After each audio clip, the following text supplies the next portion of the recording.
ধরবো ওই পাশে এমন কেউ নেই। এখন কি করবো কল? কোটি কোটি টাকা হাতে নিচ দিয়ে চলে যেতেছে। ম্যাডামের সাথে সরাসরি কথা বলে এটা সমাধান করবো। আসসালামু আলাইকুম দর্শক। মিথ্যা কি কখনো সত্যকে চিরতরে লুকিয়ে রাখতে পারে, নাকি সত্য এমন এক জিনিস যা যত গভীরেই পুঁতে রাখা হোক না কেন একদিন না একদিন তা আলোতেই উঠে আসে? সত্যের মৃত্যু নেই নাটকের ৮১ নম্বর পর্বে এমন একটি ঘটনা ঘটে গেছে যা পুরো গল্পের রূপটাই বদলে দিচ্ছে। যদি ভেবে থাকেন কে সত্য বলছে আর কে মিথ্যা, তবে এই পর্বটি দেখার পর আপনার সেই ধারণা পুরোপুরি ভুল প্রমাণিত হতে যাচ্ছে। নাটকটির শুরু থেকেই প্রতিটি চরিত্র নিজ নিজ সত্য ও স্বার্থের পেছনে ছুটছিল। কিরণ, মুমু এবং রৌশনীর মধ্যকার এই টানাপোড়েন এখন এমন জায়গায় এসে পৌঁছেছে যেখানে কেউ কাউকে এক চুল ছাড় দিতে রাজি নয়। কিন্তু আপনারা কি খেয়াল করেছেন, এই পর্বে এমন একটি বিশেষ সংকেত বা মুহূর্ত ছিল যা খুব সহজেই নজর এড়িয়ে যেতে পারে। এই ছোট্ট ঘটনাটাই হয়তো সবকিছু বদলে দিতে পারে।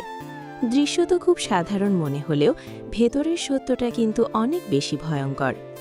চরিত্রগুলোর অভিব্যক্তি খেয়াল করলে বুঝবেন কেউ একজন এখানে নিজের আসল রূপ আড়াল করছে। আপাতদৃষ্টিতে যাকে খুব নির্দোষ ও সত্যবাদী মনে হচ্ছে, তার প্রতিটা পদক্ষেপ কিন্তু নতুন এক গুটির চাল। এখানেই গল্পটা অন্যদিকে মোড় নেয়, কারণ মিথ্যা যখন সত্যের মুখাদোষ পড়ে সামনে আসে তখন তা চেনা সাধারণ মানুষের পক্ষে প্রায় অসম্ভব হয়ে দাঁড়ায়। প্রশ্ন হলো, কিরণ কি এই বড় ফাঁদটা ধরতে পারবে, নাকি রৌশনীর এই চালে পরিস্থিতি আরও জটিল হয়ে উঠবে? বন্ধুরা, এই জায়গায় এসে একটু থমকে দাঁড়াতে হয়। আপনারা যারা নিয়মিত এই নাটকটি দেখছেন, আপনাদের কি মনে হয়, মুমু কি সত্যি পরিস্থিতি সামলে উঠতে পারবে, নাকি কিরণের গোপন সত্যটা প্রকাশ পাওয়ার পেছনে অন্য কারো হাত রয়েছে? আপনার মূল্যবান মতামত এখনই নিচের কমেন্ট বক্সে লিখে জানান। দেখি কতজনের অনুমান নাটকের আগামী পর্বের সাথে মিলে যায়। নাটকের এই নির্দিষ্ট দৃশ্যটিতে ক্যামেরার অ্যাঙ্গেল এবং ব্যাকগ্রাউন্ড মিউজিকের ব্যবহার একটু মন দিয়ে খেয়াল করুন।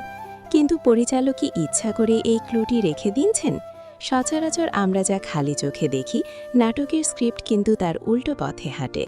যেই সত্যটা এই পর্বে আড়াল করার চেষ্টা করা হলো, সেটাই কি আগামী দিনে সবচেয়ে বড় বিপদ হয়ে দেখা দেবে? প্রতিটি সংলাপের পেছনে যেন অন্য এক গভীর অর্থ লুকিয়ে আছে। এখন আসা যাক এই পর্বের সবচেয়ে বড় ক্লাইম্যাক্স ও টুইস্টে। ভিডিওর একদম শেষ মুহূর্তের ঘটনাগুলো আমাদের যা দেখাচ্ছে তা কিন্তু স্রেফ আইসবার্গের চূড়া মাত্র। আসল ঘটনা যদি এর পেছনের রহস্য হয়, যদি দেখা যায় যাকে আমরা ভিকটিম ভাবছি সেই আসলে পুরো খেলাটা নিয়ন্ত্রণ করছে, যদি এই ধারণা সত্যি হয়, তাহলে আগামী পর্বে বড় চমক অপেক্ষা করছে। সত্যের মুখোশ খুলে যাওয়ার এই খেলায় কে জিতবে আর কার মুখোশ খসে পড়বে তা ভাবতেই গায়ে কাটা দেয়। সত্যের মৃত্যু নেই নাটকের এই ৮১তম পর্বটি আপনার কেমন লেগেছে? আপনি কি মনে করেন সত্য সত্যি জিতে যাবে? আপনার মতামত আমাদের কমেন্ট বক্সে জানাতে একদম ভুলবেন না। ভিডিওটি ভালো লাগলে লাইক দিন এবং আপনার নাট্যপ্রেমী বন্ধুদের সাথে শেয়ার করুন। নাটকের এমন আরও বিশ্লেষণ ও নতুন পর্বের আপডেট পেতে চ্যানেলটি সাবস্ক্রাইব করে রাখুন। দেখা হচ্ছে পরবর্তী পর্বে। আল্লাহ হাফেজ। আসসালামু আলাইকুম দর্শক। মিথ্যা কি কখনো সত্যকে চিরতরে লুকিয়ে রাখতে পারে, নাকি সত্য এমন এক জিনিস যা যত গভীরেই পুঁতে রাখা হোক না কেন একদিন না একদিন তা আলোতেই উঠে আসে? সত্যের মৃত্যু নেই নাটকের ৮১ নম্বর পর্বে এমন একটি ঘটনা ঘটে গেছে যা পুরো গল্পের রূপটাই বদলে দিচ্ছে। যদি ভেবে থাকেন কে সত্য বলছে আর কে মিথ্যা, তবে এই পর্বটি দেখার পর আপনার সেই ধারণা পুরোপুরি ভুল প্রমাণিত হতে যাচ্ছে। নাটকটির শুরু থেকেই প্রতিটি চরিত্র নিজ নিজ সত্য ও স্বার্থের পেছনে ছুটছিল। কিরণ, মুমু এবং রৌশনীর মধ্যকার এই টানাপোড়েন এখন এমন জায়গায় এসে পৌঁছেছে যেখানে কেউ কাউকে এক চুল ছাড় দিতে রাজি নয়। কিন্তু আপনারা কি খেয়াল করেছেন, এই পর্বে এমন একটি বিশেষ সংকেত বা মুহূর্ত ছিল যা খুব সহজেই নজর এড়িয়ে যেতে পারে। এই ছোট্ট ঘটনাটাই হয়তো সবকিছু বদলে দিতে পারে। দৃশ্য তো খুব সাধারণ মনে হলেও ভেতরের সত্যটা কিন্তু অনেক বেশি ভয়ঙ্কর। চরিত্রগুলোর অভিব্যক্তি খেয়াল করলে বুঝবেন কেউ একজন এখানে নিজের আসল রূপ আড়াল করছে। আপাতদৃষ্টিতে যাকে খুব নির্দোষ ও সত্যবাদী মনে হচ্ছে, তার প্রতিটা পদক্ষেপ কিন্তু নতুন এক গুটির চাল। এখানেই গল্পটা অন্যদিকে মোড় নেয়, কারণ মিথ্যা যখন সত্যের মুখাদোষ পড়ে সামনে আসে তখন তা চেনা সাধারণ মানুষের পক্ষে প্রায় অসম্ভব হয়ে দাঁড়ায়। প্রশ্ন হলো, কিরণ কি এই বড় ফাঁদটা ধরতে পারবে, নাকি রৌশনীর এই চালে পরিস্থিতি আরও জটিল হয়ে উঠবে?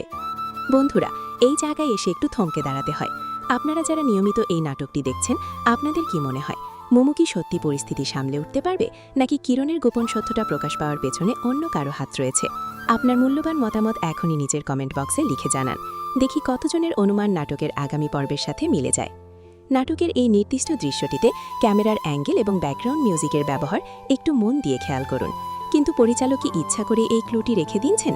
সচরাচর আমরা যা খালি চোখে দেখি, নাটকের স্ক্রিপ্ট কিন্তু তার উল্টো পথে হাঁটে। যেই সত্যটা এই পর্বে আড়াল করার চেষ্টা করা হলো, সেটাই কি আগামী দিনের সবচেয়ে বড় বিপদ হয়ে দেখা দেবে? প্রতিটি সংলাপের পেছনে যেন অন্য এক গভীর অর্থ লুকিয়ে আছে। এখন আসা যাক এই পর্বের সবচেয়ে বড় ক্লাইম্যাক্স ও টুইস্টে। ভিডিওর একদম শেষ মুহূর্তের ঘটনাগুলো আমাদের যা দেখাচ্ছে তা কিন্তু স্রেফ আইসবার্গের চূড়ামাত্র।